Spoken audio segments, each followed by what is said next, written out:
caftuu lamaa finfinnee biyyi tufaan akkamiin gurgurama. Didi maaliif godaanis yoo jedhanii ajjeesii irratti duudhii lafa kee lakkisini. Eenyuun baashiitti gurbaa kan seenaa nati nuuf karoo keenya lafa aadaa fi seenaa galma keenya ganama. Gaaddisa tumaa seeraa feera caffeetu lama hiigumaan si tiksina nutis kaane tokkummaan. Kanaafi gurbaa barataa booyyeedhaa eeggame booree baafata ilmi guddifachaan as galee maaf nutti ta'a silmi. Gudeedhaan hin dhalanne kanaaf saba ukkuraa osoo Oromoo ta'ee maaliif biyya gurgura. Dammaqi lakkii Oromoo bahaadhiyaa walitti dhaabni amantii kutaa waliin qoqqoodini biyya si dhuunfatte haala galani. Dammaqi lakkii Oromoo bahaadhiyaa walitti dhaabni amantii kutaa waliin qoqqoodini biyya si dhuunfatte haala galani.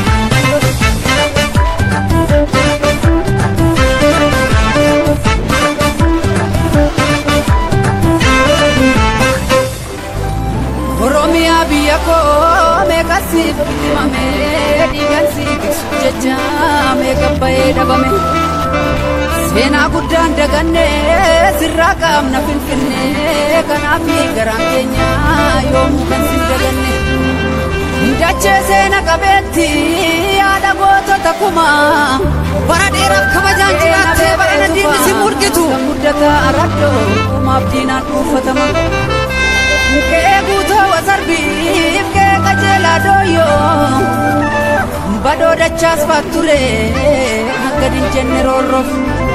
Finfinnee dubbadhume kan nyaatte soraa loome goonni guraaraa lata asirratti fannifame. Bara waaree golollee keenya turte gullalleen bara daalacha waamii biyyoon gurgurame. Master Bilani jedhanii sanyii si dhuguuf malaani Oromummaa keenya qofaan tokko taane diinaan kanneen hawwataan. Master Bilani jedhanii sanyii si dhuguuf malaani Oromummaa keenya qofaan tokko taane diinaan kanneen hawwataan.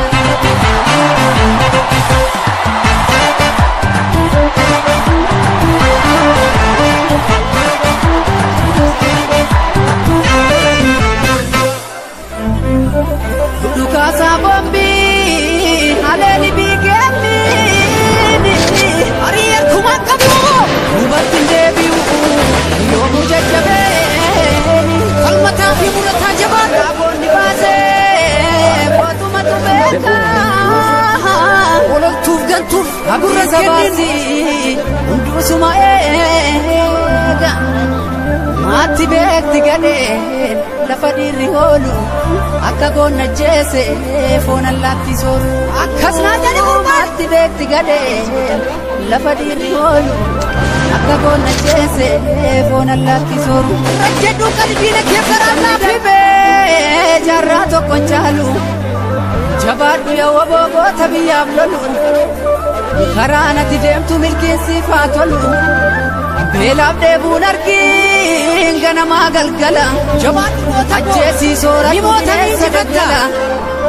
Qabeenyi biyya kee hundumtuu siif sifa jabaadhu qeerransoo fuuldurri kee ifa. Absoon diddaa gabrummaatti dhufa injifannoon dhiigaan ni dhufa fuulee jaallan dhiigaan tattaraaraan galmaan ni geenya. Miniliki garuu qaamne yeroo wayyaanee dammaqsite biyya keenya hin saamsitu lollaa baay'ee Itoophiyaa waliin ijaaramte afaan qawween diinee Oromiyaa walabaan ni ijaarra gaachanni saba Oromoo wamoonaa jiraatu akka Oromiyaa fi Oromoo qalma hin lakkifnu beelaan deemuuf hin jilbeeffannu dhuma barataa Oromoo ni baasna alaabaa keenyaan dura Oromiyaa Finfinneerra ni mirmirsiifna injifannoon uummata Oromoo.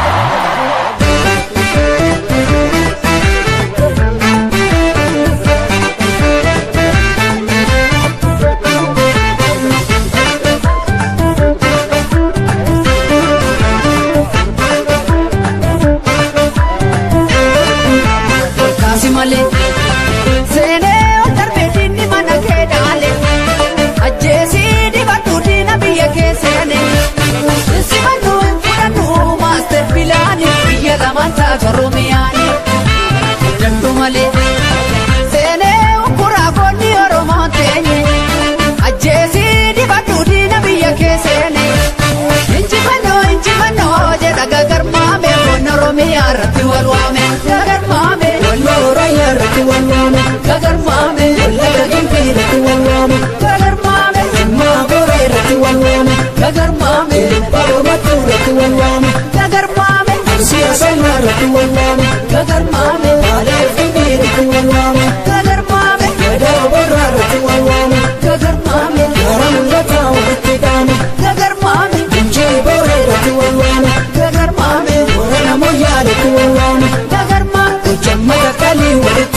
taati walwaama gagarmaame Indoo kaachisee jalatti waama gagarmaame Finfinnee Oromiyaa irratti walwaama lakkatti bareeddu hidhannoon hidhamuun dhiigota Ilamuun dhiigota lakkatti bareeddu hidhannoon hidhamuun dhiigota Ilamuun dhiigota tuula diimaan ciisii maal manaa goota Maal manaa goota jabduu kaasibiila obooyaa gooftaa diina irra biinna dhaqqabi jedhiini Sabni keessi firiira jajjabduu kaasibiila Obooyaa gooftaa diina irra biinna dhaqqabi jedhiini Sabni keessi firiira amantiidee laftis bari'uu geessee lammiin dhaame Lakkii gadaan bilisummaa dhaawwa bombosonaa garbu hayyuu beekaa qabna kan sabaaf yaaduu doorsifna lagaan taatu ajjeesirra jedhuu diinaa keessa akka gumaan baatu jallan kufanii singan dhugumaa isaanii lolla muraasaanii mutaadhaani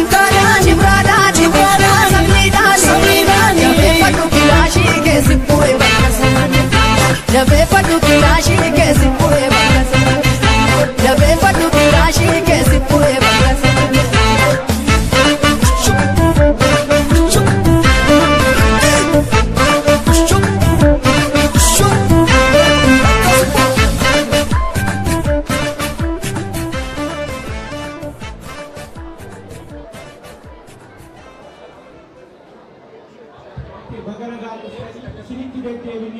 waan biraa miti waanuma naamusa mana kana silaa jara keenya galma qabachuu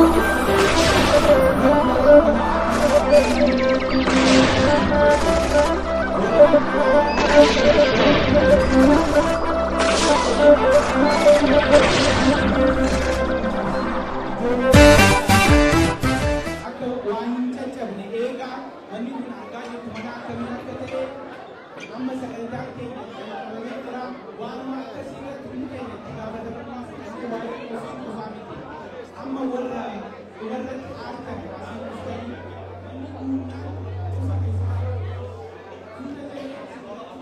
Yaannis ni jira akkanatti fa'aa godhaa jira